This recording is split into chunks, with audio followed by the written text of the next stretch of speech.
Huwag mong ibenta ang lupa, anak. Iyan ang tanging alaala ng iyong ina. Nanginginig ang mga labi ni Luning, ningang marinig ang bulong ng matandang kapitbahay. Nakatayo siya sa harap ng puntod ng kanyang ina. Hawak ang isang puting rosas na halos madurog na sa higpit ng kanyang pagkakahawak. Ilang oras pa lamang ang nakalipas mula nang mailibing si Aling Isang, at narito na siya, ang nag-iisang anak na parang may mga ugat na tumutubo sa lupang kinatatayo niya, ayaw kumawala. Tandaan mo, Luning, patuloy ng matanda, ang mga kamay ay magaspang at malamig sa braso niya. Ang lupang ito ang pinaghirapan ng nanay mo. Araw-araw siyang naglalaba, nagtitinda ng tinapay, nagtitiis, para lang mabawi ito sa sangla. Huwag mong sayangin. Hindi makasagot si Luning. Ang lalamunan niya ay parang may nakabara. Tiningnan niya ang puntod, ang simpleng puting krus, ang pangalang isang almaryo na nakaukit, ang mga lantang bulaklak na inilatag kanina. Ang bawat sulok ng sementeryong ito ay puno ng alaala. Ang mga kamay ng kanyang ina na magaspang dahil sa sabon at mainit na tubig, ang likod na kuba sa paglalaba, ang mga niting puno ng pagod, ngunit hindi sumusuko. Bakit po, Aling Rosa? Tanong niya, ang boses ay paos. Bakit ninyo nasabi yan? Hindi agad sumagot ang matanda. Tumingin ito sa paligid, parang may hinahanap o may iniiwasan. May mga taong interesado sa lupang ito, anak. Baka may lumapit sa iyo, baka may mag-alok na malaki. Huwag kang padala. Anong ibig ninyong sabihin? Luning! Isang pamilyar na boses ang pumuto sa kanilang usapan. Napalingon si Luning at nakita si Rigor na papalapit. Suot ang itim na barong na halatang hindi bagay sa init ng panahon. Nakangiti ito, pero ang mga mata ay mabilis na nag-scan sa kanilang dalawa, mula kay Luning, papunta kay Aling Rosa, at pabalik. Aling Rosa, kumusta po? Bati ni Rigor. Ang boses ay makinis at magalang. Salamat po sa pagpunta sa libing. Ang matanda ay tumango lamang. Ang mga mata ay hindi mapakali. Mauna na ako sa inyo, sabi nito kay Luning, sabay hawak sa kamay nito. Ingatan mo ang sarili mo, anak, at tandaan mo ang sinabi ko. Pinanood ni Luning ang pag-alis ni Aling Rosa, ang payat na katawan, ang mabagal na paglalakad, ang paraan ng paglingon nito ng isang beses bago tuluyang lumiko sa kanto. Anong pinag-usapan ninyo? Tanong ni Rigor. Ang braso ay marahang pumupupot sa bayang niya. Wala sa tono ni Rigor ang nagtaksil, pero may kung ano sa bigla nitong pagdating ang nagparamdam kay Luning ng kakaiba. Wala naman, sagot niya. Hindi alam kung bakit siya nag-alinlangan. Nagpaalam lang siya. Hindi na nagtanong pa si Rigor. Hinila siya nito palapit sa kanya. Hinalikan sa no. Tara na, Han. Pagod ka na. Umuwi na tayo. Tumango si Luning pero bago siya tuluyang tumalikod sa puntod, muli niyang tiningnan ang pangalan ng kanyang ina. Hindi ko po ibebenta, inay, bulong niya. Pangako! Ang lumang bahay ng mga almaryo ay nakatayo pa rin sa hangganan ng tayabas at lukban. Ang kahoy na dingding na kupas na, ang bubong na may ilang butas na pinagtatapehan pa ng kanyang ina, ang maliit na hardin na dating puno ng rosas at santan. Nang pumasok si Luning sa pintuan, ang amoy ng lumang kahoy at alikabok ay bumalot sa kanya. Ang bawat sulok ay puno ng alaala. Ang silyang inuupuan ng kanyang ina habang nagkukwento. Ang kusinang amoy ng kape at tuyong isda tuwing umaga. Ang maliit na altar kung saan nagsisindi ng kandila ang kanyang ina tuwing may problema. Ang luma na ng bahay na ito, sabi ni Rigor mula sa likuran niya. Ang tono nito ay parang nag-a-assess, hindi nag-aalala. Pero maganda ang lupa, malawak, malaki ang halaga nito. Napalingon si Luning. Bakit mo nasabi yan? Nakibit balikat si Rigor. Nilapitan siya at hinalikan sa pisingi. Wala naman, Han. Nag-iisip lang ako. Sabi ng nanay ko, pwede nating gamitin ang lupa bilang collateral para sa bagong project ng kumpanya. Malaki ang kita natin doon. Naramdaman ni Luning ang lamig sa kanyang dibdib. Collateral?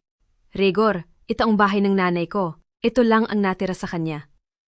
Alam ko, Han, pero isipin mo, kung makuha natin ang project na yon, pwede nating ayusin ang bahay na ito.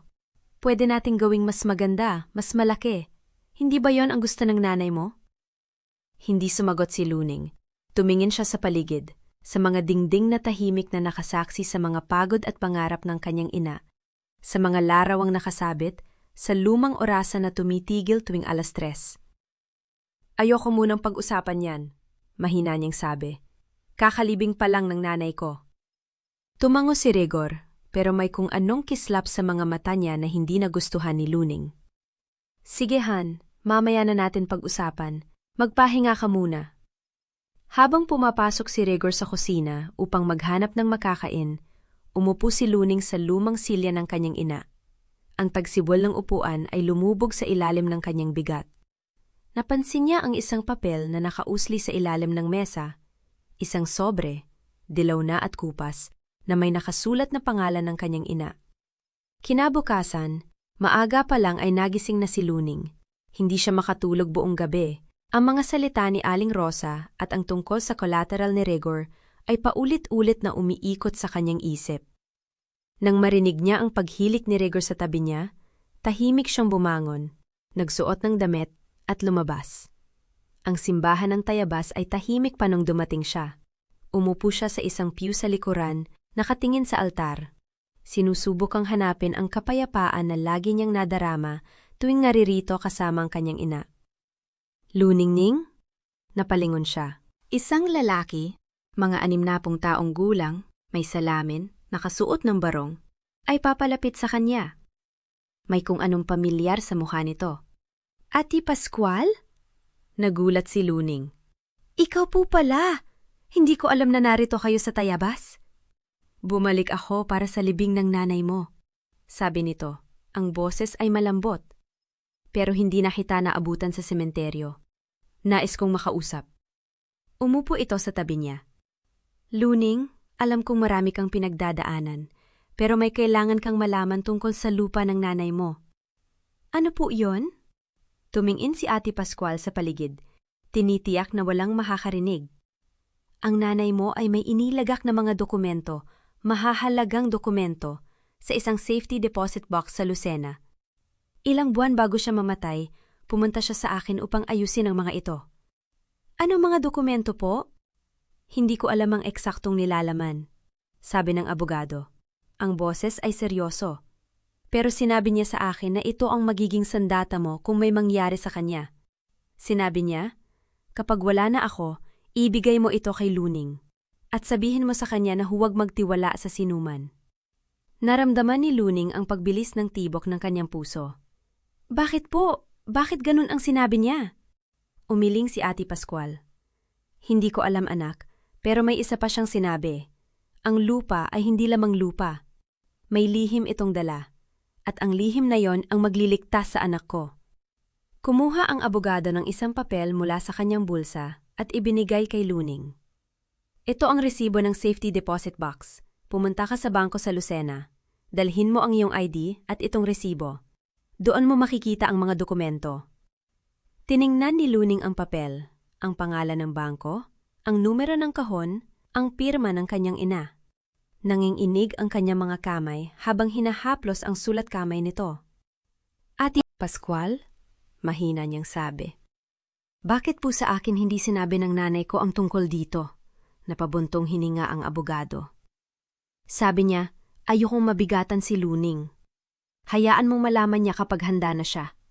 Pero Luning, mula nang mamatay ang nanay mo, may mga taong nagtatanong tungkol sa lupa. Mga taong hindi mo inaasahan. Anong ibig ninyong sabihin? Hindi sumagot si Ate Pascual. Tumayo siya, inayos ang kanyang barong, at tumingin kay Luning ng may seryosong muka. Ingatan mo ang resibo na yan. Huwag mo ipakita sa sinuman. At Luning, mag-ingat ka. Hindi lahat ng ngeti ay totoo. Bago pa man makapagsalita si Luning, mabilis na naglakad palayo ang abogado. Naiwan siyang nakaupo sa simbahan, hawak ang papel na parang ito ang pinakamahalagang bagay sa mundo. Pagbalik ni Luning sa bahay, sinalubong siya ni Bining, ang hipag niya. Nakaupo ito sa may balkona, hawak ang isang tasa ng kape, nakatingin sa malawak na lupang niyugan sa likuran ng bahay. Bining, Anong ginagawa mo rito? Numiti si Bining, pero hindi umabot sa mata ang Yeti. Dinalhan kita ng pagkain. Sabi ni Regor, wala raw kayong makain dito. Tumayo ito, nilapitan si Luning. Ang ganda ng lupa ninyo, Luning. Ang laki. Ang daming pwedeng gawin dito. May kung ano sa tono nito. Hindi ito puri, parang pag-a-assess. Tiningnan ni Luning ang hipag niya. Ang mamahaling damit, ang alahas, ang paraan ng pagtayo nito na parang may-ari. Salamat sa pagkain, sabi ni Luning, iniiwasan ang usapan tungkol sa lupa. Pero hindi mo na kailangan mag-abala? Hindi naman ako naabala, nakangiting sabi ni Bining. Gusto ko lang makita kung anong meron dito. Sabi ng nanay ko, maganda raw ang lupa ninyo. Pwede raw itong gawing subdivision. Naramdaman ni Luning ang pag-igit ng kanyang dugo. Subdivision? Bining, ito ang lupang sinasaka ng lolo at lola ko. Ito ang lupang pinaghirapan ng nanay ko. Hindi ito pwedeng gawing subdivision. Nakibit balikat si Bining. Parang walang pakialam. Kung ganoon sayang. Malaki sanang kikitain ninyo, pero ikaw ang bahala. Tiningnan nito ang relo. Aalis na ako. May kailangan pa akong asikasuhin. Pakisabi kay Rego na dumaan sa bahay mamaya. May pag-uusapan daw ang nanay. Nang makaalis si Bining, napahinga si Luning. Naramdaman niya ang bigat ng mga salita ng hipag, ang paraan ng pagtingin nito sa lupa, ang pagbanggit ng subdivision, ang pag-uusap sa nanay. May plano at parang hindi siya kasama sa plano na yon. Pumasok siya sa bahay, hinanap ang resibo na ibinigay ni Ate Pascual. Itinago niya ito sa loob ng kanyang damit, malapit sa kanyang puso. Bukas! Bulong niya. Pupunta ako sa Lucena. Nang gabing yon, habang natutulog si Regor, tahimik na bumangon si Luning. Umupo siya sa balkona, nakatingin sa mga puno ng nyog na sumasayaw sa hangin. Ang buwan ay maliwanag, at ang mga anino ng mga puno ay parang mga kamay na umaabot sa kanya. Hinawakan niya ang resibo sa kanyang bulsa. Ang mga salita ng kanyang ina, mula sa libing, mula sa mga alaala, ay tila naririnig niya sa hangin. Ang lupa ay hindi lamang lupa, may lihim itong dala. Tumingin siya sa bahay, kay Regor na natutulog, sa mga bagay na dala nito sa kanyang buhay. Anong lihim ang dala mo, inay? Bulong niya. At bakit parang may mga taong alam na alam ito? Sa unang pagkakataon, mula nang bumalik siya sa Tayabas, naramdaman ni Luning ang isang bagay na hindi niya inaasahan. Hindi takot, hindi lungkot, kundi determinasyon. Hindi niya alam kung ano naghihintay sa kanya sa Lucena. Hindi niya alam kung ano ang laman ng safety deposit box. Pero isang bagay ang alam niya. Hindi niya ipagbibili ang lupa. Hindi habang may lihim itong dala, hindi habang may mga taong naghihintay na lamunin ito. Bukas, pupunta siya sa Lucena. Bukas, makikita niya ang mga dokumento. Bukas, malalaman niya ang katotohanan. At kahit anong mangyari, hindi siya uurong. Umaga pa lang ay gising na si Luning. Hindi siya nakatulog ng mahimbing. Paikot-ikot ang isip niya sa mga posibilidad. Ang resibo mula kay Ate Pascual ay nakapatong sa mesita. Ang sulok nito ay kulubot na kakapiga-piga niya kagabi. Maingat niyang inilagay ito sa loob na kanyang bag, saka tumingin sa bintana. Ang mga puno ng niyog ay tahimik na nagsisipag-indayog sa simoy ng hangin. Parang pinagmamasdan siya, parang hinihintay. Gising ka na pala? Napalingon siya. Nakatayo si Regor sa may pinto, nakauniporme ng trabaho. Maong at polo, may daladalang cellphone. Numiti ito, pero hindi umabot sa mata ang ngiti.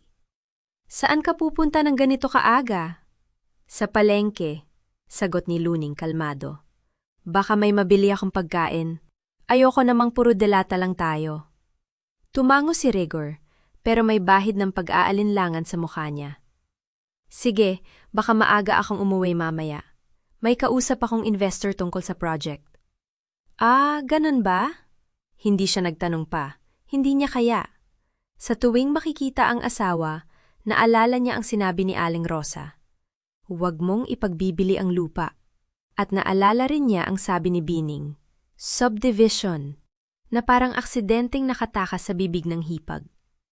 Umalis si Luning nang nakasakay sa jeep. Ang daan patungong Lucena ay pamilyar. Dito siya lumaki, dito siya nag-aral, dito siya naglakad pa uwi mula sa paaralan habang hawak-hawak ang palda ng kanyang ina. Ang simoy ng hangin mula sa bukirin ay may halong amoy ng lupa at damo. Dati, ito ang daang nagpapagaan sa kanyang pakiramdam. Ngayon, mabigat ang bawat lubak na dinadaanan ng sasakyan. Pagdating sa bangko, kinakabahan siyang lumapit sa counter. Ipinakita niya ang resibo at isang government ID. Ang clerk, isang babaeng may salamin at maayos na buhok, ay tumingin sa kanya ng may ngiti. Sandali lang po, ma'am. Kukunin ko po ang susi. Nang ilapag sa harap niya ang maliit na kahon na metal, parang tumigil ang mundo. Ang safety deposit box ay hindi naman malaki. Kasya lang ang mga dokumento at ilang maliliit na bagay, pero para kay Luning, parang isang kabaong na nagtatago ng sikreto ng kanyang pamilya. Dahan-dahan niyang binuksan ito. Sa loob, nakita niya ang mga bagay na hindi niya inaasahan. Isang titulo ng lupa. Ang titulo ng lupang Nyugan. Ang papel ay dilaw na, ang mga sulat ay luma, pero malinaw pa rin ang pangalan.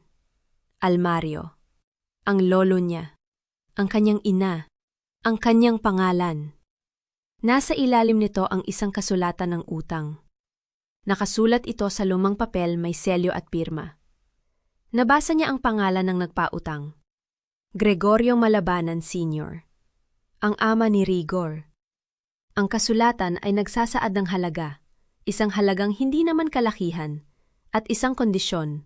Kung hindi mababayaran sa takdang panahon, ang lupa ay mapupunta sa nagpautang. Pero may nakakabit na resibo ng pagbabayad. Kumpleto.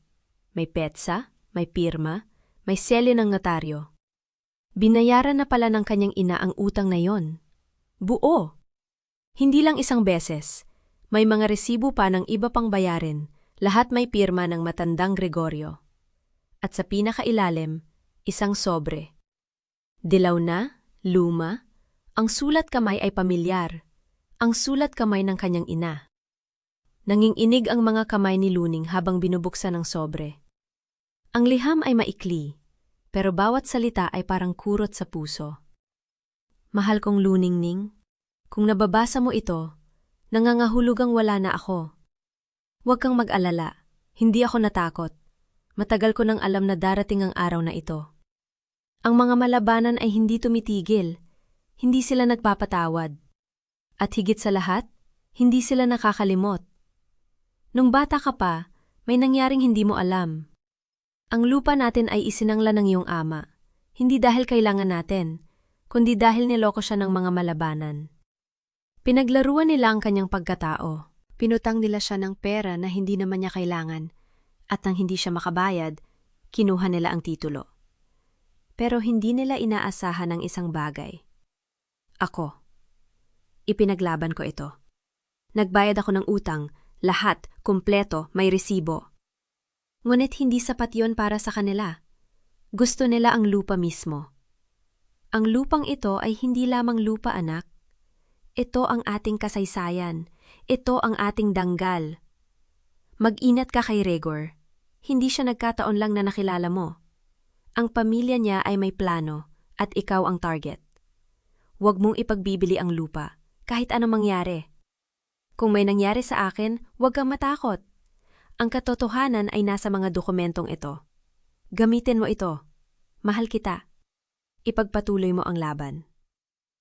Nang matapos basahin ni Luning, hindi niya namalayang may luha na palang tumutulo sa kanyang mga pisingi. Hindi siya umiyak nang mailibing ang kanyang ina. Hindi siya umiyak nang marinig ang mga sinabi ni Aling Rosa. Pero ngayon, sa loob ng malamig na silid ng bangko, habang hawak-hawak ang liham ng isang babaeng nagmahal sa kanya hanggang sa huling hininga, hindi na niya napigilan. Ang galit na kanyang nararamdaman ay hindi ang galit ng isang taong nasaktan. Ito ay ang galit ng isang taong niloko, pinaglaruan, at minahal ng mga taong hindi naman talaga nagmamahal sa kanya.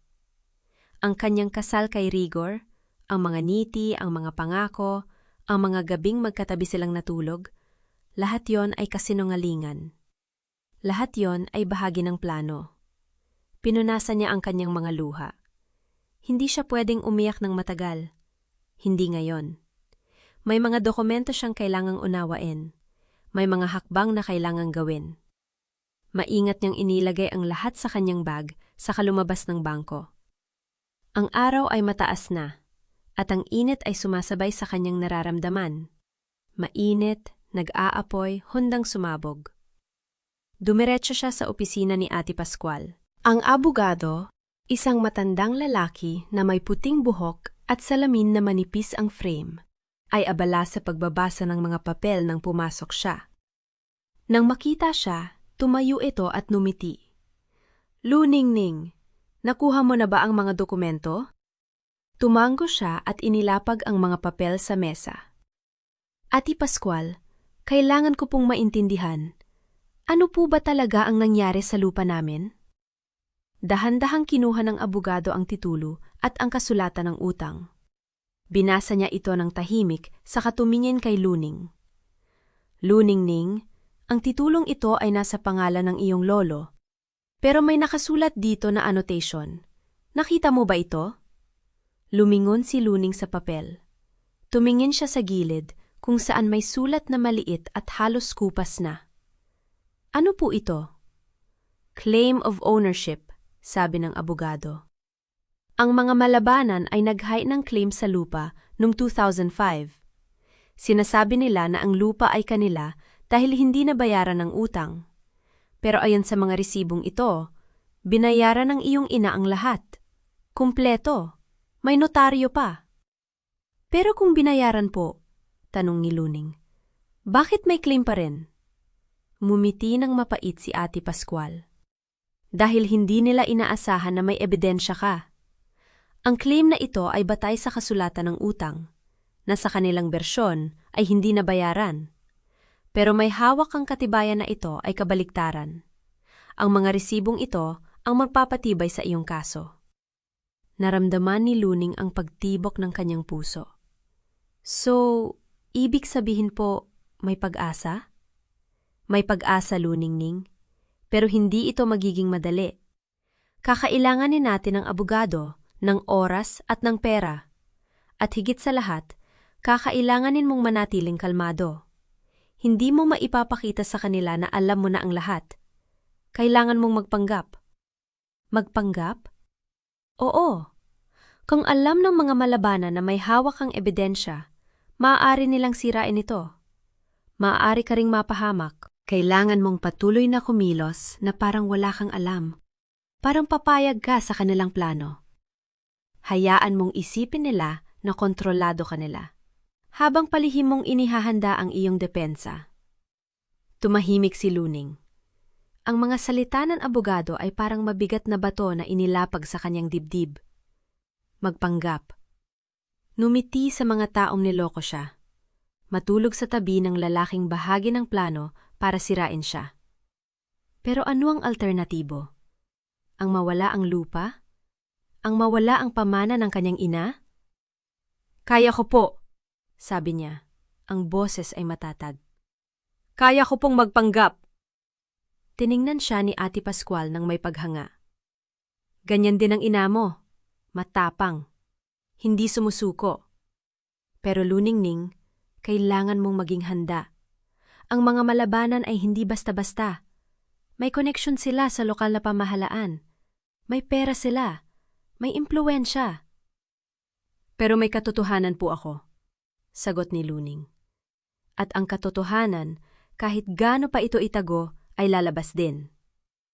Umalis siya sa opisina ng abogado na may halong takot at determinasyon. Ang mga dokumento ay nasa loob ng kanyang bag, parang isang sandata na hindi pa niya alam kung paano gamitin. Habang nakasakay sa jeep pauwi, tumitingin siya sa labas ng bintana, sa mga bukirin, sa mga puno, sa mga bahay na parang nagsisiksikan sa gilid ng daan. Ang lahat ay tila normal, tila payapa. Pero alam niya na sa likod ng katahimikan, may mga taong naghihintay na lamunin siya. Pagdating sa bahay, nakita niya si Rigor na nakaupo sa may hagdan, may dalang cellphone. Nang makita siya, numiti ito. Agmiting yon na dati niyang inaakalang totoo. Nakabili ka na ba ng pagkain? Tumango siya. Oo, may isda, may gulay. Mamaya ako magluluto. Lumapit si Rigor at hinalikan siya sa no. Buti naman. Naka, pagpahinga ka ba? Oo, sagot niya. Pinipilit ang ngiti. Nakapagpahinga ako. Sa loob-loob niya, parang may sumisigaw. Kasinungalingan, lahat ng ito ay kasinungalingan. Pero hindi niya ipinakita. Ngumiti siya, yumakap, at kumilos na parang walang alam. Habang hawak-hawak niya sa kanyang isip ang mga salita ng kanyang ina. Huwag kang matakot. Ang katotohanan ay nasa mga dokumentong ito. Gamitin mo ito. Ngayong gabi, habang natutulog si Rigor sa tabi niya, titingnan niya ang mga dokumento sa ilalim ng liwanag ng buwan. At bukas, sisimulan niya ang kanyang pagpapanggap, ang pinakamahabang kasinungalingan na kanyang gagawin sa buong buhay niya. Ang umaga sa Tayabas ay tahimik, ngunit sa dibdib ni Luning ay may unos.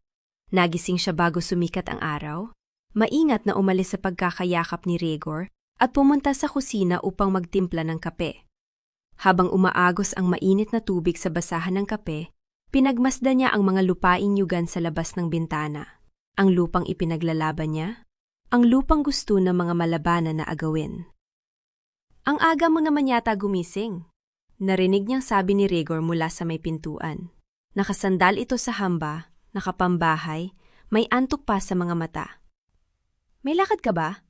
Napangiti si Luning. Ang niting iyong pinag-aralan niya isuot tuwing kaharap ang asawa. Iniisip ko lang ang sinabi mo kahapon, tungkol sa lupa. Pumasok si Rigor at umupo sa lumang silya. Yan ba? Sabi ko naman sa'yo maganda ang plano ni Mama. Ibebenta natin ang lupa, may puhunan tayo agad para sa negosyo. Hindi na tayo maghihintay pa. Oo, naiintindihan ko, mahinahong sabi ni Luning. Umupo siya sa harap ng asawa. Pero gusto ko lang makita ang mga dokumento. Bago ako pumirma, gusto kong malaman kung ano ba talaga ang pinipirmahan ko. Bahagyang nagbago ang ekspresyon ni Rigor. Isang kisap mata lamang, ngunit sapat na yon para mapansin ni Luning. Wala namang problema doon. Nasa bahay ni Mama ang mga papel. Dadalin ko at ipapakita sa'yo. Sige, kailan? Bukas, makalawa, huwag kang mag-alala. Ngunit lumipas ang 2 araw at wala ni isang dokumentong dinala si Rigor. Tuwing tatanungin siya ni Luning, laging may dahilan. Nakalimutan ko, o may inasikaso si Mama, o bukas na lang, pagod ako ngayon. Sa ikatlong gabi, habang kumakain sila ng hapunan, sinubukan ni Luning muli. Rigor, naipapakita mo na ba kay Mama na gusto kong makita ang mga dokumento? Hindi sumagot si Rigor, ngunit bakas ang pagkainis sa kanyang muka. Bakit ba parang hindi ka mapalagay? Tiwala naman tayo sa isa't isa, di ba? Oo naman, sagot ni Luning. Pinipigilan ang boses na manginig. Pero makatarungan lang namang makita ko kung ano ang pinipirmahan ko. Baka sakaling may mailang detalye ako mapansin. Anong detalye? Putol ni Rigor. Bahagyang tumaas ang boses. Ikaw ba ay nagdududa sa pamilya ko? Hindi sumagot si Luning. Sa halip, ibinaba niya ang kanyang pinggan at tiningnan ng asawa. Hindi ako nagdududa. Nais ko lang maintindihan. Ganun ba yan kahirap? Tumahimik si Rigor. Maya-maya, napabuntong hininga ito. Sige, bukas, ipapakita ko sa'yo. Basta't huwag kang masyadong maingay kay Mama. Ayaw niyang pinagdududahan ang mga desisyon niya. Pumayag si Luning. Ngunit sa kaloob-looban niya, alam niyang hindi matutuloy ang pangakong yon. At tama siya. Kinabukasan, si Rigor ay umalis ng bahay nang hindi man lang nagpapaalam. Habang wala si Rigor, sinamantala ni Luning ang pagkakataon. Binuksan niya ang lumang kabinet sa silid ng kanyang ina. Ang kabinet na hindi nila nagalaw simula nang pumanaw si Aling Isang. Maingat niyang inilabas ang mga lumang papel, resibo ng palengke, sulat ng kapitbahay, at ilang kupas ng dokumento. Sa ilalim ng mga iyon, natagpuan niya ang isang lumang sobre na may sulat kamay ng kanyang lolo. Para kay Isang, ang aking panganay, ang nakasulat dito. Trembling ang mga kamay ni Luning habang binubuksan ang sobre. Sa loob ay may liham at isang maliit na kwaderno na may leather na pabalat. Halos malaglag na ang mga pahina. Mahal kong isang, ang simulang liham. Kung nababasa mo ito, nagangahulugan lamang na hindi ko na nagawang ipagtanggol ang ating lupa. Ngunit huwag kang mag-alala. Isinulat ko ang lahat dito. Ang lahat ng ginawa ng mga malabanan. Ang lahat ng pandaraya. Itago mo ito. Balang araw may darating na gagamit ito para sa katarungan. Hindi makahinga si Luning. Binuksan niya ang kuwaderno at sa mga pahina nito ay natagpuan niya ang kasaysayan. Ang kasaysayan na hindi niya alam na umiiral. Ang kanyang lolo ay nagtala ng bawat detalye. Kung paano niloko ng mga malabanan ang kanyang lolo at lola, kung paano nila pinirmahan ang mga dokumentong hindi nila lubos na naunawaan, kung paano nila inagaw ang bahagi ng lupa sa pamamagitan ng peking donasyon. Peking donasyon, bulong ni Luning, ang mga kamay ay nanginginig. Ito pala ang plano nila. Hindi lang niloloko ako ngayon. Niloloko na nila ang pamilya ko simula pa noon. Napaluha siya. Hindi dahil sa takot, kundi dahil sa galit. Ang kanyang lolo at lola, ang kanyang ina, lahat sila ay biktima ng pandarayang ng mga malabanan at ngayon, gusto nilang gawin din yon sa kanya. Pinunasan ni Luning ang kanyang mga luha at itinago ang kuwaderno sa ilalim ng kutsyon. Hindi pa niya ito maipapakita kanino man. Hindi pa. Kailangan niyang tiyakin na ang lahat ng ebidensya ay kumpleto bago siya kumilos. Kinabukasan, nagpasya si Luning na bisitahin si Ate Pascual. Nagkunyari siyang may bibilhin sa palengke, ngunit sa totoo lang, kailangan niyang makausap ang abogado. Ate Pascual, bungad niya nang makapasok sa opisina. Natagpuan ko ang kuwaderno ng aking lolo. May mga tala ito tungkol sa pandarayan ng mga malabanan. Inabot ng abogado ang kuwaderno at maingat na binaliktad ang mga pahina. Ito ay mahalagang ebidensya, Luning. Ang mga tala ng iyong lolo ay maaaring magamit upang patunayan na ang mga dokumento ng mga malabanan ay peke. Pero paano ko ito gagamitin? Tanong ni Luning. Ayaw ipakita sa akin ni Rigor ang mga dokumento. Hindi ko alam kung ano ang eksaktong nilalaman ng peking donasyon. Nagumiti si Ate Pascual. Huwag kang mag-alala. Ang kuwaderno ng iyong lolo ay sapat na upang magsimula tayo. Ngunit, kailangan nating makuha ang mga dokumentong yon. Kailangan nating patunayan na ang donasyon ay peke. Paano? Magpanggap ka lang na papayag sa plano nila, sabi ng abogado. Kapag nakita mo ang mga dokumento, kumuha ka ng kopya. Pagkatapos, maaari na nating ihain ang kaso. Tumanggo si Luning, ngwit sa kanyang puso ay may takot. Alam niyang hindi madali ang magpanggap. Kailangan niyang harapin ang mga malabanan araw-araw, numing-iti, kumikilos na parang walang alam. Ngunit sa bawat araw na lumilipas, mas lumalakas ang kanyang determinasyon. Kaya ko ito, bulong niya sa sarili habang naglalakad pa uwi. Para sa aking ina, para sa aking lolo at lola, para sa aking lupa. Pagdating niya sa bahay, natagpuan niya si Rigor na nakaupo sa sala, may hawak na papel. Nakangiti ito nang makita siya. Luning, kumusta ang palengke? Tanong nito. Ngunit hindi naghintay ng sagot. May magandang balita ako. Pumayag si Mama na ipakita sa iyo ang mga dokumento. Bukas, dadalhin natin ang mga ito dito. Napang-iti si Luning, ngunit sa loob-looban niya ay may kaba. Sige, salamat Rigor. Pero may kondisyon, dugtong ni Rigor. Pagkatapos mong makita ang mga dokumento, pipirma ka na agad. Ayaw ni Mama na patagalin pa ito. Oo naman, sagot ni Luning. Pinipigilan ng boses na manginig. Basta't makita ko lang ang mga papel, pipirma na ako. Ngunit habang niyayakap siya ni Rigor, hindi niya maiwasang isipin ang kwaderno ng kanyang lolo, nakatago sa iladang ng kutsyon. Bukas, makikita niya ang mga dokumento. Bukas, makukuha niya ang ebidensya. At simula nun, wala nang atrasan. Tapos na ang pag-aalinlangan. Simula na ng pagkilos. Madilim pa ang silid ng imulat ni Luning ang kanyang mga mata. Hindi siya makatulog buong gabi. Paikot-ikot ang isip niya sa mga salitang binitawan ni Rigor kagabi. Pagkatapos mong makita ang mga dokumento, pipirma ka na agad. Nakangiti siya noon. Nagmamadaling pumayag. Ngunit sa loob-loob niya, alam niyang ito na ang pagkakataong hinihintay niya. Tumayo siya ng marahan, iniwasang magising si Gregor na humihilik sa tabi niya. Ang lamig ng sahig na kahoy sa kanyang mga paa ay nagpatino sa kanya. Tiningnan niya ang lalaking natutulog, ang lalaking pinakasalan niya, ang lalaking may ibang babae, ang lalaking kasabwat ng kanyang ina sa pagnanakaw ng lupa ng kanyang pamilya. At sa sandaling yon, hindi siya nakaramdam ng galit. Nakaramdam siya ng awa. Awa para sa sarili niya sa pagiging bulag sa loob ng ilang buwan. Dahan-dahan niyang kinuha ang kwaderno mula sa ilalim ng kutsyon. Ang lumang notebook na yon, kupas na ang pabalat, ang mga pahina ay madilaw-dilaw na sa katagalan. Hawak-hawak niya ito na para bang isang kayamanan, sapagkat yun nga. Ito ang susi sa lahat.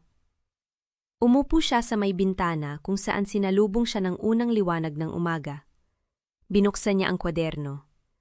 Ang sulat kamay ng kanyang lolo ay matindi, malalaki ang titik, gaya ng pagkakakilala niya rito. Isang taong hindi natatakot mag-iwan ng marka. Agosto 12, 1973. Nagsimula ang unang pahina. Binasa niya ng dahan-dahan, tinatanggap ang bawat salita na para bang unang ulan pagkatapos ng mahabang tagtuyot. Ngayon ko lamang naisulat ang lahat ng ito, sapagkat natatakot akong kalimutan. Ang lupang ito, ang nyuugan sa tabi ng ilog, ay minana ko sa aking ama. Itinanim namin ito ng aking mga kapatid, pinagpawisan, pinagtiyagaan. Ngunit may isang lalaking nagngangalang, Gregorio Malabanan, ang ama ni Don Julio, na may ibang plano para sa lupaing ito. Tumigil si Luning. Gregorio Malabanan, ang lolo ng kanyang asawa. Ang lolo ng lalaking natutulog sa kabilang kwarto. Si Gregorio ay nag-alok na tulungan akong iparehistro ang lupa sa pangalan ko. Sabi niya, kailangan raw ng tamang dokumento upang hindi ito maagaw ng mga politiko. Naniwala ako. Bakit ba naman hindi? Kaibigan ko siya, kapitbahay, kasama sa simbahan. Hindi ko akalaing may kakayahan pala siyang manloko. Naramdaman ni Luning ang pagpintig ng kanyang puso sa bawat salitang binabasa. Ang mga letra ay tila sumasayaw sa harap ng kanyang mga mata, ngunit pinilit niyang mag-focus. Dinala niya ako sa isang notaryo sa Lucena. Maraming papel ang pinirmahan ko. Hindi ko na binasa lahat. Nagtiwala ako. Sabi niya, ito raw ang mga kailangan para sa titulo. Pagkalipas ng ilang linggo, nang hingin ko ang kopya, sinabi niya may problema. Hindi raw tugma ang mga pangalan. Kailangan daw ng karagdagang bayad para sa abogado. Nagbayad ako. Ilang beses. Hanggang sa isang araw, dinala niya sa akin ang isang papel na nagsasabing nilipat ko raw ang titulo sa kanyang pangalan. Hindi ko alam kung paano, hindi ko alam kung kailan. Ngunit naroon ang aking pirma. Ang pirma na aking pinaniniwalaang para sa pagpaparehistro. Pinunasan ni Luning ang luha na hindi niya namalayang dumadaloy sa kanyang pisingi. Ang kanyang lolo, ang matandang lalaking laging nakangiti sa mga larawan, ay biktima pala ng isang pandaraya na umabot ng 50 taon. Dinala ko ito sa husgado. Ngunit wala akong sapat na ebidensya. Wala akong pera para sa mahabang laban. Ang notaryo, si Ate Almario, ay kaalyado ni Gregorio. Ang lahat ng dokumento ay pabor sa kanya. Sinubukan kong lumaban, ngunit sa huli, napagod ako. Napagod akong lumaban mag-isa. Ang aking asawa ay may sakit. Ang aking mga anak ay kailangang pakainin. Kaya tumigil ako. Pinanood ko silang kunin ang malaking bahagi ng lupang aking minana. Ang natira na lamang sa akin ay ang maliit na bahaging ito. Ang bahaging hindi nila naisip ang kunin. Ibinaba ni Luning ang kwaderno. Ang kanyang mga kamay ay nanginginig. 50 taon. 50 taon na ang nakalipas, at ang pandarayang yon ay nagbunga ng mga henerasyon ng kawalang katarungan. Ang kanyang ina, si Aling Isang, ay lumaki sa lupang iyon. Ang lupang dapat sana ay mas malawak, mas sagana. Nagtrabaho siya bilang labandera. Nagtitinda ng tinapa, lahat upang mabuhay. At habang siya ay naghihirap, Ang mga malabanan ay yumaman sa lupang hindi naman sa kanila. Bumalik siya sa mga pahina. May mga karagdagang tala ang kanyang lolo, mga detalye ng mga pangalan, mga petsa, mga lugar. Ang notaryo, si Ate Almario, ay lolo pala ni Ate Pascual. Ang impormasyong yon ay nagpahinto sa kanya. Huwag magmadali sa paghusga, sabi niya sa sarili. Maaaring hindi alam ni Ate Pascual ang kasaysayang ito, ngunit may isa pang pangalan ang lumitaw sa kwaderno. Isang pangalan na nagpabilis ng tibok ng kanyang puso. Consuelo. Si Doña Consuelo, ang ina ni Rigor. Ayon sa tala ng kanyang lolo, si Consuelo ang nagdala ng mga dokumento sa kanyang ina ilang taon matapos ang pandaraya, na may dalang banta. Kung magsasalita pa ang pamilya Almario tungkol sa lupa, may mangyayaring masama sa kanila. Ito na nga, bulong ni Luning sa sarili. Hindi lamang pandaraya, pananakot, pang-aapi. Ito na ang buong kwento. Nilingon niya ang kwarto kung saan natutulog si Rigor. Sa sandaling yon, nakita niya siya ibang liwanag. Hindi bilang asawa, kundi bilang tagapagmana ng isang kasalan ng hindi nga ginawa, ngunit pinagpapatuloy. Ang mga malabanan ay hindi lamang nagnakaw ng lupa. Ninakaw nila ang dignidad ng kanyang pamilya. Isinara niya ang kwaderno at inilagay ito sa loob ng kanyang bag. Hindi na niya ito iiwanan. Kinuha niya ang kanyang cellphone at nag-type ng mensahe kay Ate Pascual. Kailangan ko pong makipagkita sa inyo ngayon. May mahalaga akong natuklasan. Makalipas ang 2 oras, nang umalis na si Rigor para sa kanyang trabaho, sumakay si Luning ng jeep papuntang Lucena. Ang mga lansangan ay pamilyar, ngunit ang kanyang pakiramdam ay ibang-iba. Hindi na siya ang babaeng sunod-sunuran sa asawa. Hindi na siya ang manugang na tahimik na tumatango sa lahat ng sinasabi ng biyenan. Siya na ngayon ang babaeng may alam, at ang kaalamang yon ay kapangyarihan. Sa opisina ni Ate Pascual, sinalubong siya ng abogado na may niting nagtatanong. Luning, mukhang may mabigat kang dala. Ano nangyari? Umupo siya sa harap ng mesa, inilabas ang kwaderno, at inilapag ito ng marahan. Nahanap ko po ito sa lumang baul ng aking lolo. Basahin ninyo po, attorney. Dito po nagsimula ang lahat. Nagsimulang basahin ni Ate Pascual ang kwaderno. Sa simula, ang kanyang mukha ay walang ekspresyon. Ngunit habang tumatagal, unti-unting nagbago ang kanyang anyo, mula sa pagtataka, tungo sa pag-aalala, hanggang sa tuluyang namutla. Luning, sabi niya, ibinababa ang kwaderno. Alam mo ba kung sino si Ate Almario na binabanggit dito? Ang lolo ninyo po, hindi ba? Kalmado ang boses ni Luning. Tumango si Ate Pascual, ang kanyang mga mata ay nagliliyab sa halong kahihiyan at pagkabigla. Hindi ko alam ang tungkol dito. Hindi ko alam na may bahagi ang aking pamilya sa pandarayang ito. Ipinapangako ko sa iyo, Luning, hindi ko ito itatago sa iyo. Hindi ako katulad ng aking lolo. Naniniwala po ako sa inyo, attorney. Kung hindi, hindi ko po dadalhin ito sa inyo. Inilipat ni Ate Pascual ang kanyang upuan palapit sa mesa. Ang unang hakbang natin ay ang kumuha ng kopya ng mga dokumento na hawak ng mga malabanan. Ang sabi mo, ipapakita nila sa iyo ngayon? Opo, ngayong hapon. Si Rigor ang magdadala sa akin sa kanilang bahay sa Tayabas. May kondisyon lamang. Pagkatapos kong makita ang mga papel, pipirma na ako agad. At ano ang iyong plano? Numiti si Luning. Pipirma po ako. Ngunit bago ako pumirma, kukunan ko ng litrato ang lahat ng dokumento. Hindi naman po nila ako pipigilan kung magpapatuloy akong magkunwari. Tiningnan siya ni Ate Pascual nang may paghanga. Matalino, ngunit kailangan mo maging maingat.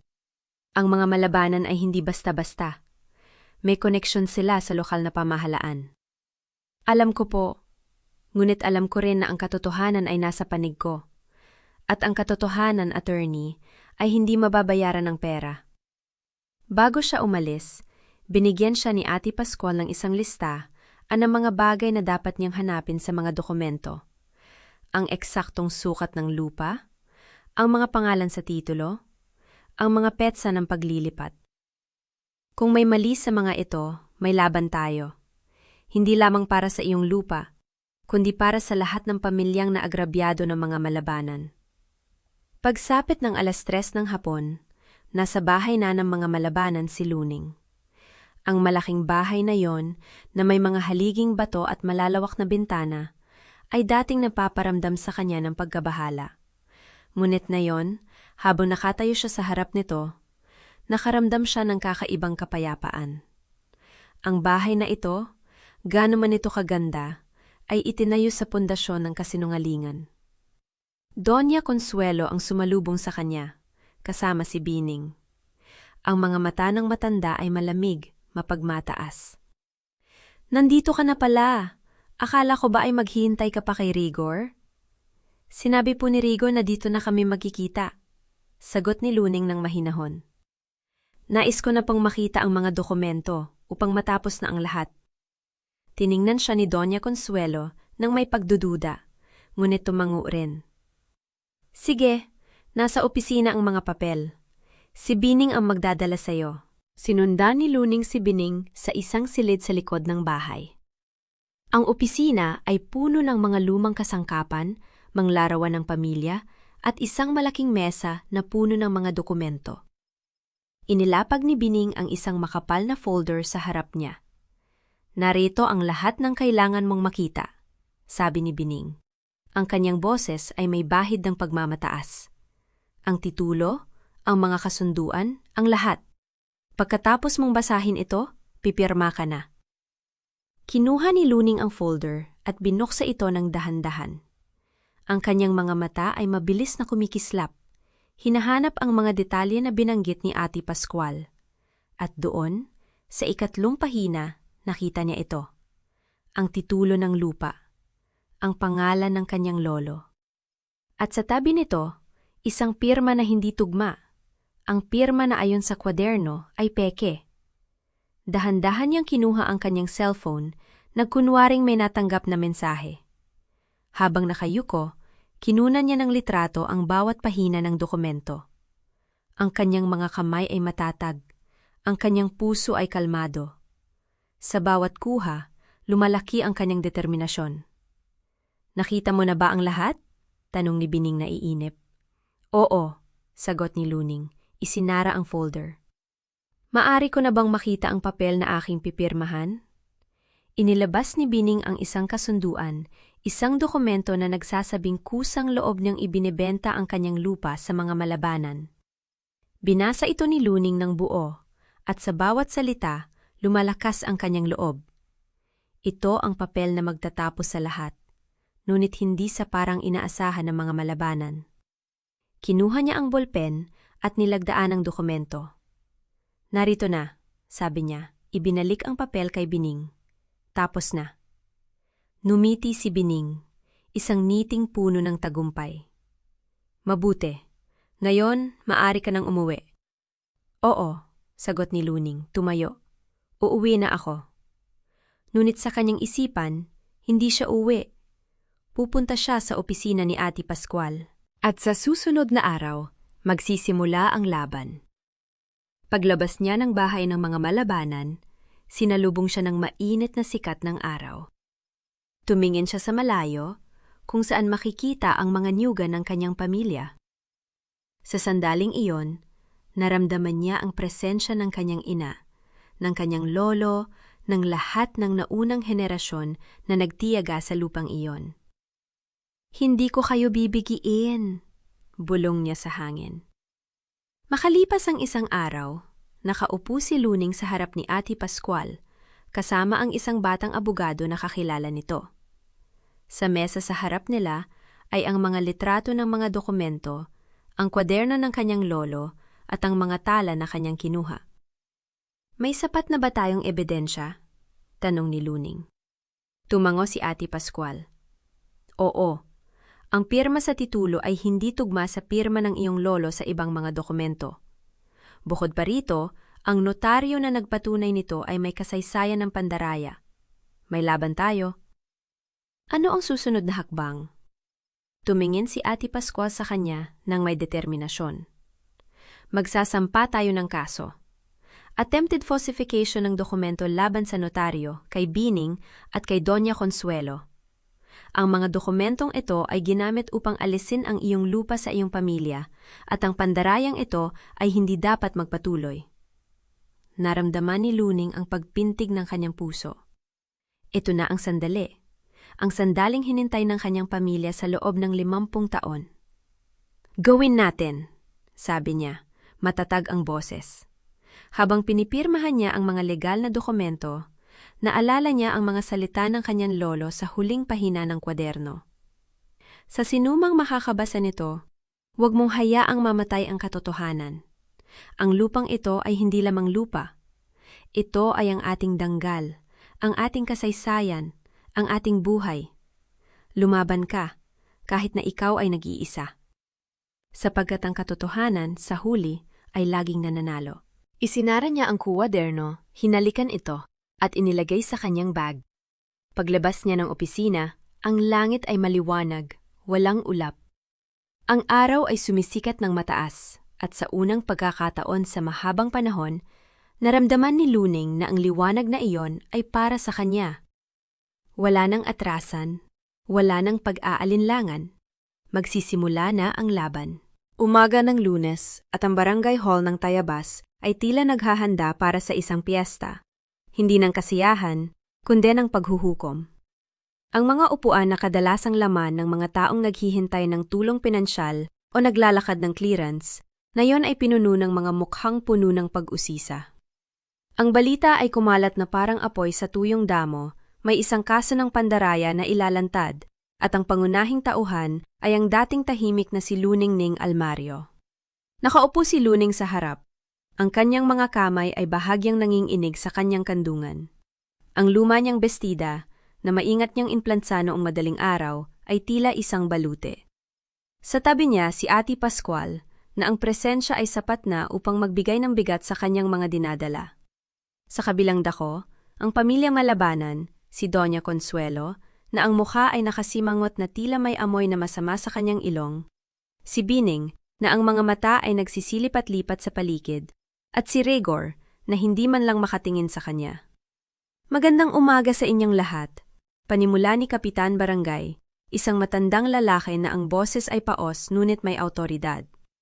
Narito tayo ngayon upang dinggin ang reklamo ni Luning Ning Almario laban sa pamilya Malabanan at sa isang notaryo publiko. Gagamitin natin ang barangay hall na ito bilang entablado ng katotohanan. Ang mga mata ni Luning ay dumako sa kanyang biyenan.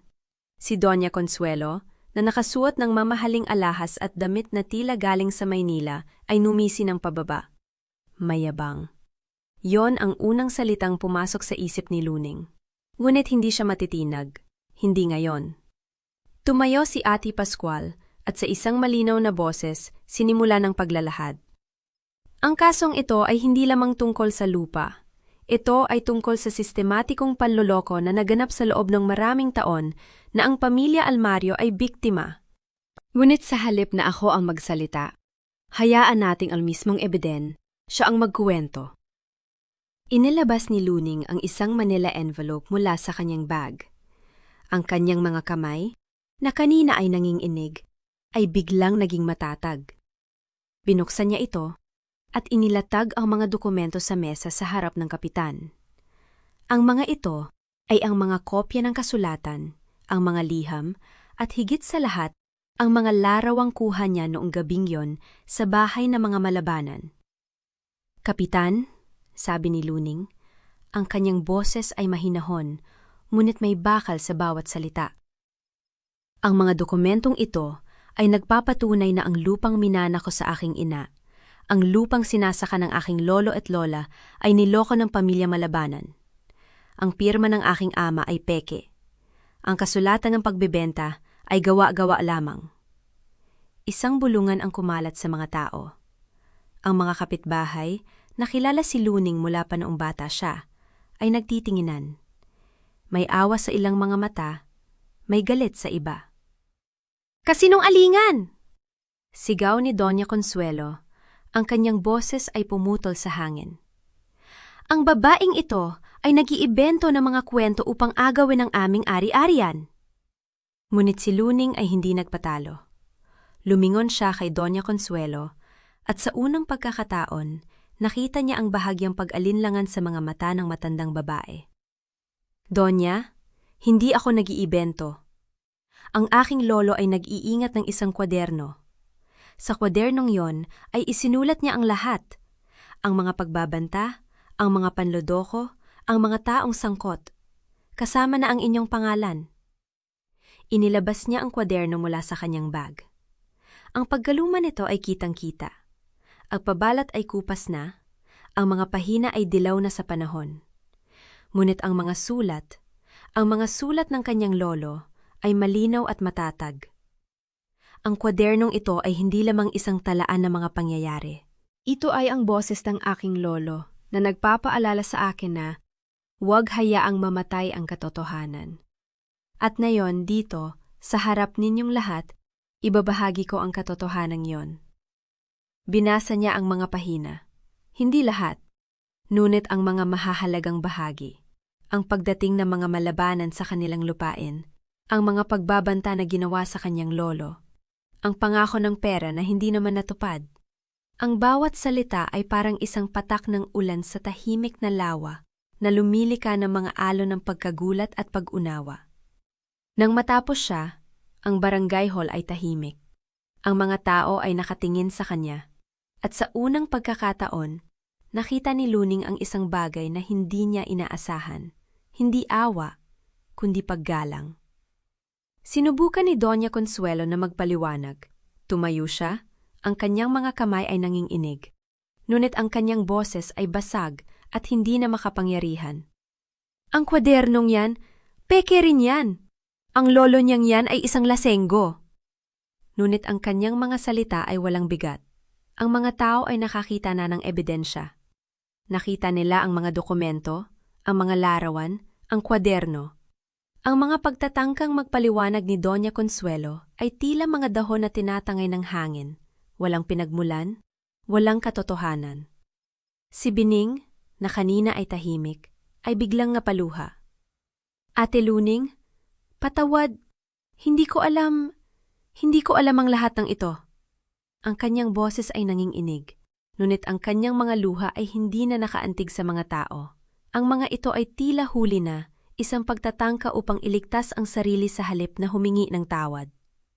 Si Rigor, na sa buong oras ay tahimik, ay tumingin kay Luning. Sa kanyang mga mata, nakita ni Luning ang isang bagay na hindi niya inaasahan. Kahihiyan. Ngunit hindi ito sapat upang magdulot ng awa sa kanyang puso. Ang kanyang asawa, ang lalaking pinakasala niya sa harap ng Diyos, ay bahagi ng pandarayang ito. Hindi niya ito mapapatawad. Hindi ngayon. Kapitan, sabi ni Ate Pascual na pinutol ang katahimikan, ang mga ebidensyang ito ay sapat na upang ipasok ang kaso sa piskalya. Humihiling kami na ilipat ang kasong ito sa korte upang mabigyan ng hustisya ang pamilya Almario. Ang kapitan ay tumango. Ang kanyang mukha ay seryoso. Batay sa mga ebidensyang ipinakita, ang kasong ito ay ililipat sa piskalya. Ang barangay hall na ito ay hindi na sapat upang dinggin ang ganitong kalubaang kaso. Ang mga malabanan at ang notaryo ay mananagot sa batas. Ang mga salita ay parang isang dagok sa pamilya Malabanan. Si Doña Consuelo ay napayakap sa kanyang anak na si Bining. Ang kanyang mukha ay putla. Si Rigor ay nakatayo lamang, tila isang estatwa. Ang kanyang mga mata ay walang laman. Nang matapos ang pagdinig, ang mga tao ay nagsimulang umalis. Ilang mga kapitbahay ang lumapit kay Luning, hinawakan ang kanyang kamay. Binati siya. Luning, ipinagmamalaki ka namin, sabi ng isang matandang babae. Ang iyong ina si Aling Isang ay tiyak na nakangiti sa langit. Sa unang pagkakataon sa mga araw na yon, umiti si Luning. Hindi isang malapad na naiti, ngunit isang naiti ng kapanatagan. Ang kanyang kaba ay napalitan ng isang tahimik na kapayapaan. Hindi siya nag-iisa. Ang katotohanan ay kanyang kasama. Paglabas niya ng barangay hall, ang araw ay mataas na.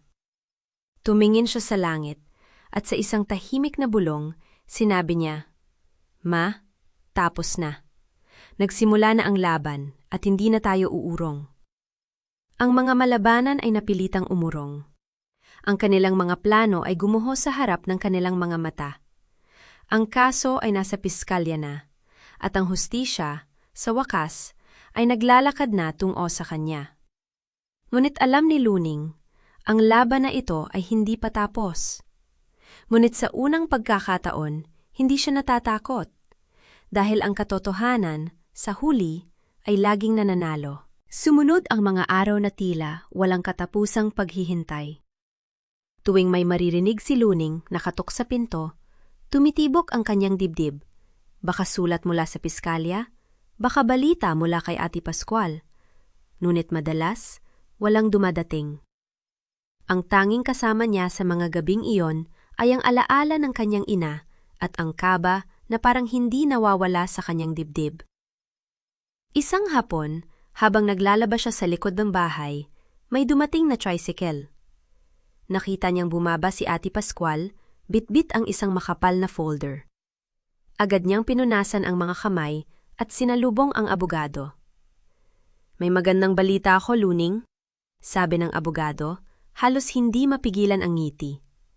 "Pumayag na ang mga malabanan. Babayaran nila ang lumang utang, buo kasama ang interes. At ibabalik nila ang mga pekeng dokumento. Hindi na nila ipagpapatuloy ang kaso." Ilang segundo siyang nakatulala. Parang hindi makapaniwala sa narinig. Ang mga gabing pagpupuyat, ang pagdududa, ang takot, lahat ng yang ay biglang gumaan sa isang iglap. "Totoo ba, attorney?" Nauutang niyang tanong. "Totoo, anak. May pirmahan na tayo bukas sa opisina ko sa Lucena. Kailangan lang natin pirmahan ang kasunduan." Naramdaman ni Luning ang pag-init ng kanyang mga mata. Hindi siya umiyak. Hindi pa. May bahagi sa kanya na ayaw maniwala hanggat hindi pa niya hawak ang pera at ang mga dokumento. Ngunit sa unang pagkakataon sa mga linggong yon, nakahinga siya ng malalim. Kinabukasan maaga siyang nagising. Isinuot niya ang pinakamagandang damit na kaya niyang isuot.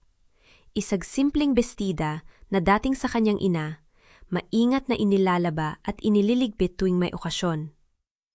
Nang makarating sila sa opisina ni Ate Pascual, naroon na ang mga malabanan. Si Doña Consuelo ay nakaupo ng tuwid, ang mga labi ay nakatikom. Si Bining naman ay hindi makatingin sa kanya. Ang mga mata ay nakatuon sa sahig. Nang pumasok si Luning, tila may kung anong nagbago sa kwarto. Isang tahimik na pag-amin na sa pagkakataong ito, sila ang natalo. Hindi nagsalita si Doña Consuelo habang pinipirmahan ang mga dokumento. Ang kanyang kamay ay nanginginig ng bahagya, ngunit hindi niya ito pinahalata. Si Bining naman ay tila gustong magsalita, ngunit pinigilan siya ng isang sulyap mula sa kanyang ina. Nang matapos ang lahat, tumayo si Doña Consuelo at hinarap si Luning. Sa unang pagkakataon, may bahid ng paggalang sa kanyang mga mata, bagamat hindi niya ito binibigkas. "Alam mo, hindi ka katulad ng inaakala ko," sabi ng matandang babae. Ang boses ay mahina ngunit matatag. "Mabuti kang mandirigma. Sayang lang at hindi ka naging kaisa namin. Mas mabuti nang maging kalaban ninyo kaysa maging kasabwat sa pandaraya, Donya," sagot ni Luning ng mahinahon. Walang sinabi si Doña Consuelo. Tumingin lamang siya kay Bining at sabay silang lumabas ng opisina. Nang makalabas ang mga malabanan, napaluhod si Luning sa isang upuan. Hindi niya napigilan ang mga luha. Ngayon, pinayagan na niya ang sarili na umiyak. Hindi dahil sa kalungkutan, kundi dahil sa kaginawahan. Ang bigat na daladala niya simula pa noong mamatay ang kanyang ina ay unti-unting nababawasan. "Magaling, Luning," sabi ni Ate Pascual, inilapag ang isang kamay sa kanyang balikat. "Ipinagmamalaki kita, at tiyak akong ipinagmamalaki ka rin ng iyong ina." Ngunit hindi natapos ang laban doon. Ilang araw matapos ang kasunduan, kumalat ang balita na nawalan ng lisensya ang notaryong tumulong sa mga malabanan. Nalaman ng lahat na siya pala ang nagpeke ng mga dokumento.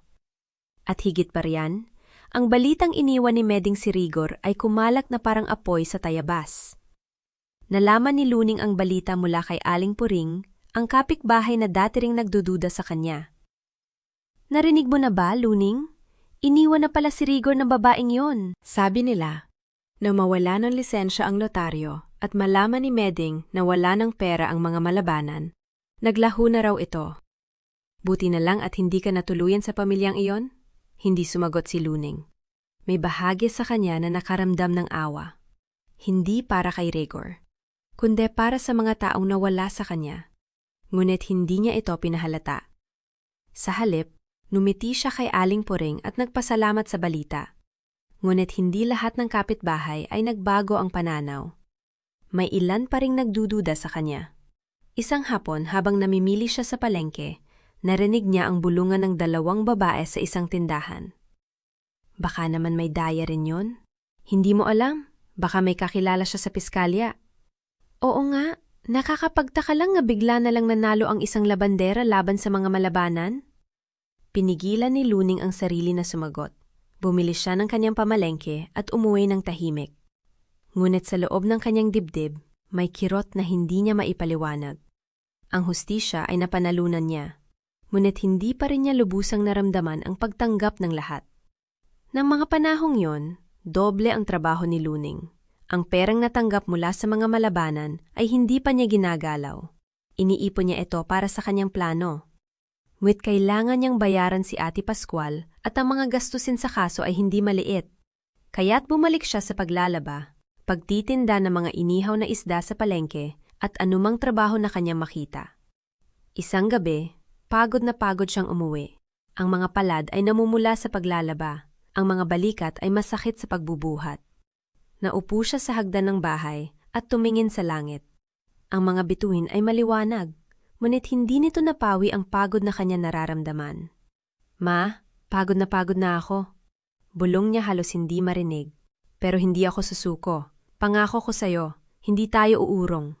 Kinabukasan maaga siyang nagising. May plano siya, isang bagay na pinag-isipan niya ng matagal. Kinuha niya ang isang lumang notebook at sinulat ang kanyang mga ideya. Ang perang nabawi mula sa mga malabanan ay hindi lamang para sa kanyang sarili. Ito ay para sa isang bagong simula. Makalipas ang isang linggo, pumunta siya sa Lucena. Dala niya ang isang maliit na halaga mula sa kanyang natipid at ang lakas ng loob na kanyang binuo sa mga nagdaang buwan. Naghanap siya ng isang maliit na pwesto sa palengke ng Lucena. Sapat lamang para sa isang maliit na negosyo ng mga produktong gawa sa niyog. Langis, kopra, at mga gawang kamay na produkto mula sa bunga ng mga punong itinanim ng kanyang lolo at lola. Nang pirmahan niya ang kontrata para sa pwesto, naramdaman niya ang isang kakaibang init sa kanyang dibdib. Hindi ito ang init ng tagumpay. Ito ay ang init ng pag-asa. Sa unang pagkakataon, ang kanyang mga plano ay hindi lamang mga pangarap. Sila ay nagiging katotohanan. Umuwi siya sa tayabas ng gabing yon, bitbit ang kontrata at isang maliit na kahon ng mga sample na produkto.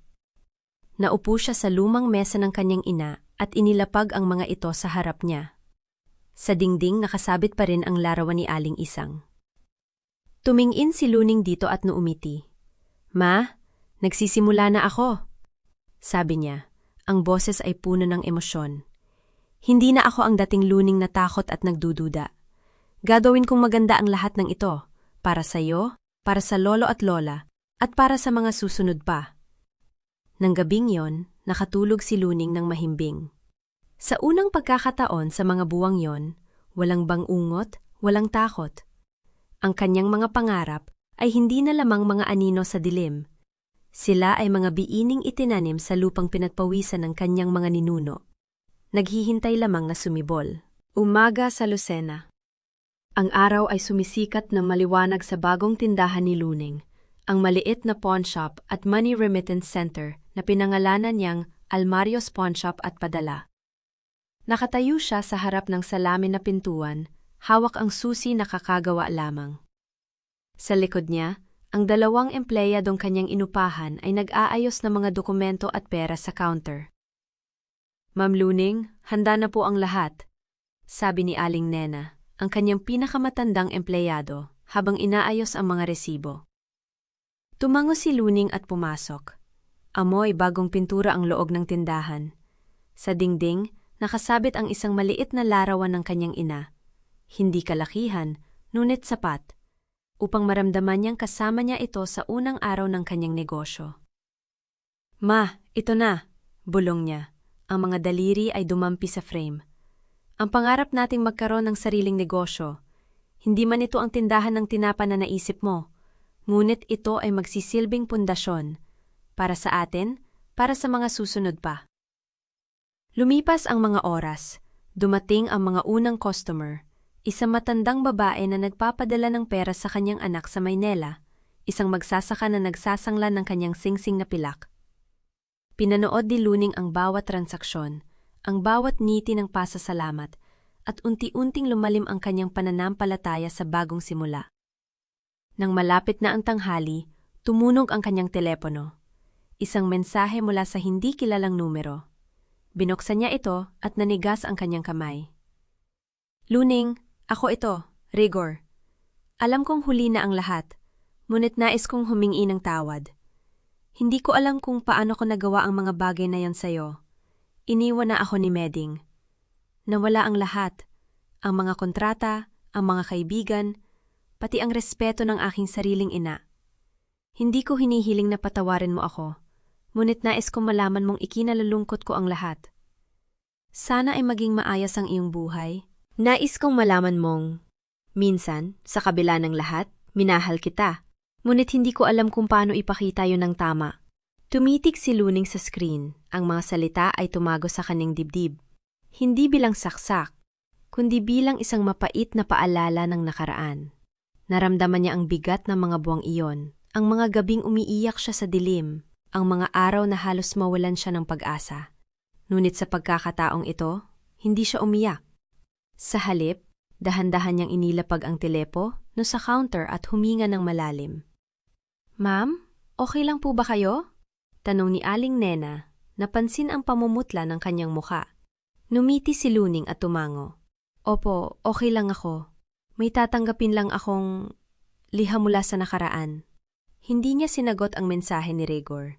Hindi dahil sa galit, bagkus dahil natanto niyang wala na itong lugar sa kanyang kasalukuyan. Ang kanyang sagot ay ang kanyang buhay ngayon, ang kanyang tindahan, ang kanyang mga pangarap na muling itinayo. Kinagabihan, umuwi si Luning sa Tayabas. Ang kanyang mga paa ay tila may sariling isip. Dinala siya sa lupang niyugan, ang lupang kanyang ipinaglaban, ang lupang kanyang minana. Sa ilalim ng puno ng niyog na pinakamalapit sa bahay, may itinayo siyang maliit na museo. Hindi ito kalakihan, ngunit puno ng alaala. Ang mga lumang kasangkapan ng kanyang lolo, ang mga damit ng kanyang ina na kanyang iningatan, ang mga larawan ng pamilya na nagpapakita ng kanilang kasaysayan.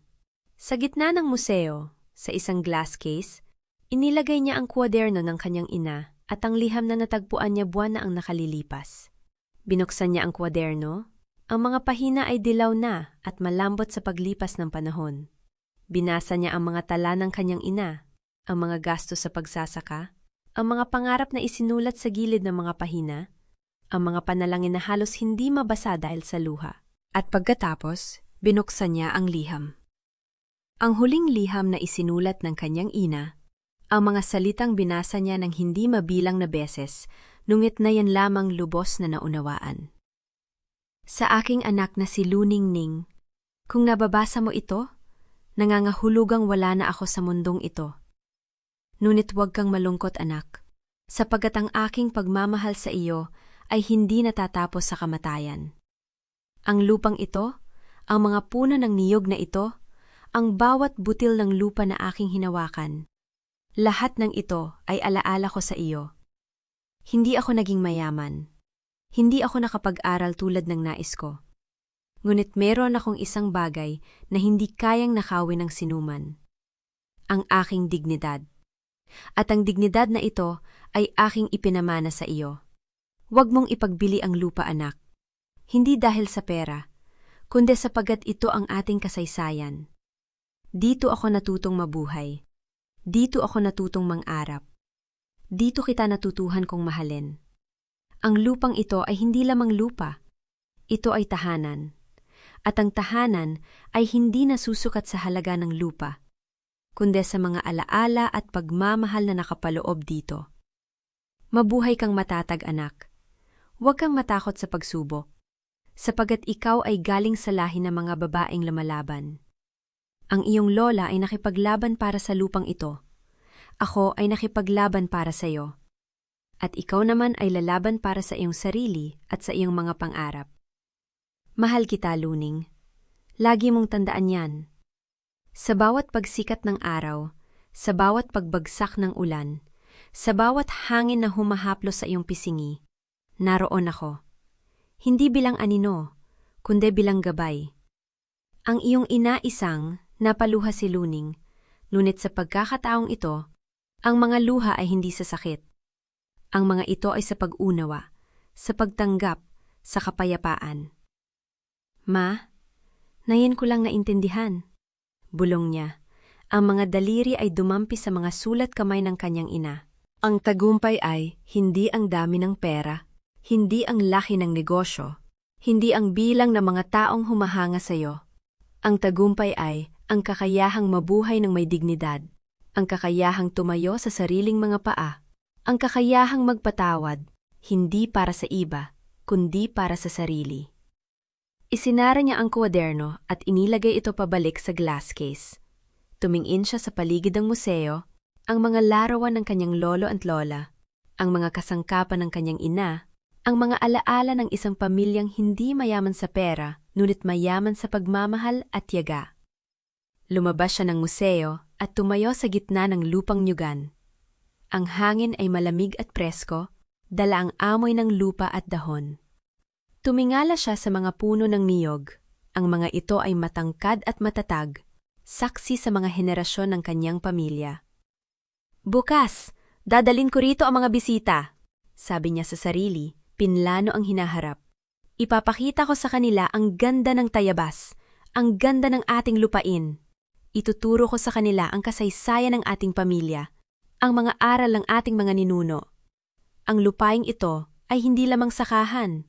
Ito ay magiging isang lugar ng pagkatuto, ng pag-asa, ng paghilom. Umupo siya sa damuhan. Ang kanyang likod ay nakasandal sa puno ng niyog. Pinanood niya ang paglubog ng araw. Ang kalangitan ay puno ng kulay ng dalandan at rosas. Ang mga alaala ng nakaraan ay dumating. Ang mga araw ng pagdududa, ang mga gabing walang tulog, ang mga sandaling halos sumuko siya. Ngunit sa bawat alaala, may kasamang aral, may kasamang lakas. Nang dumilim na ang kalangitan at lumitaw ang mga bituin, bumangon si Luning at naglakad pabalik sa bahay. Sa kanyang paglalakad, naramdaman niya ang presensya ng kanyang ina, hindi bilang anino, kundi bilang isang mainit na yakap na bumabalot sa kanyang mga balikat. Ma, nandito ako! Bulong niya. Ang kanyang mga mata ay nakatingin sa mga bituin. Ginawa ko ang pangako ko. Hindi ko ipinagbili ang lupa. Itinayo ko ang negosyo. At higit sa lahat, buhay ako. Hindi lamang sa katawan, kundi sa puso at isipan. Malaya na ako. Umakyat siya sa hagdan ng lumang bahay at pumasok sa kanyang silid. Bago matulog, tumingin siya sa larawan ng kanyang ina na nakasabit sa dingding. Bukas, magsisimula ang bagong umaga, sabi niya. Ang kanyang mga mata ay puno ng liwanag. At sa bawat umaga, patuloy kong dadalhin ang iyong alaala. Hindi bilang pasanin, kundi bilang lakas. Isinara niya ang mga mata at nakatulog ng mahimbing. Sa kanyang panaginip, nakita niya ang kanyang ina, nakangiti, nakasuot ng paboritong damit nito, nakatayo sa gitna ng mga puno ng niyog. Hindi ito nagsalita, ngunit ang mga mata nito ay nagsasabi ng lahat. Ipinagmamalaki kita, anak. Ipinagmamalaki kita. Kinabukasan, gumising si Luning ng maaga. Ang araw ay sumisikat na maliwanag. Ang mga sinag nito ay dumadaan sa mga bintana ng lumang bahay. Tumayo siya sa harap ng salamin at numiti sa kanyang refleksyon. Magandang umaga, Luning, sabi niya sa sarili. Magandang umaga, bagong buhay. Lumabas siya ng bahay at tumayo sa beranda. Ang lupang niyugan ay tila ginintuan ng araw. Ang mga dahon ay sumasayaw sa hangin. Sa di kalayuan, naririnig niya ang mga ibong umaawit, ang tunog ng buhay na patuloy na sumisibol. At sa sandaling yon, naramdaman ni Luning ang presensya ng kanyang ina. Hindi sa takot, hindi sa lungkot, kundi sa kapayapaan at pag-asa. Ang kanyang ina ay naroroon, sa bawat patak ng hamog, sa bawat dahon ng niyog, sa bawat alaala ng mga taong nagtanim, naghirap at nang-arap para sa kanya. "Ma, salamat!" bulong niya. Ang kanyang mga mata ay nagniningning sa liwanag ng bagong umaga.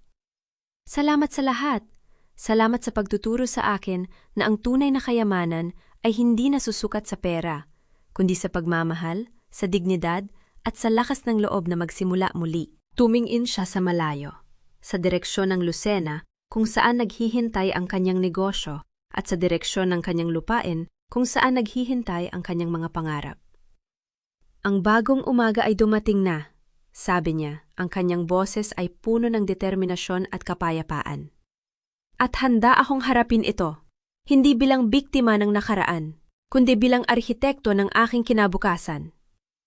Sa ilalim ng sikat ng araw, sa gitna ng lupang pinagpawisan ng kanyang mga ninuno, si Luningning Almario ay tumayo ng tuwid. Ang kanyang muka ay nakaharap sa hinaharap. Ang nakaraan ay hindi niya kinalimutan, ngunit hindi na rin ito ang humawak sa kanya. Sa halip, ito ang naging pundasyon kung saan niya itinayo ang kanyang bagong buhay. Isang buhay na may dignidad, may pag-asa, at may pagmamahal na hindi kailanman kumupas. Sa pagtatapos ng kwentong ito, hindi natin mo iiwas ang mapangiti. Hindi dahil perpekto ang lahat, kundi dahil napatunayan nating ang tunay na tagumpay ay hindi nasusukat sa kayamanan o sa laki ng lupang naiwan. Ito ay nasusukat sa dignidad ng taong marunong tumayo kahit paulit-ulit siyang ibagsak.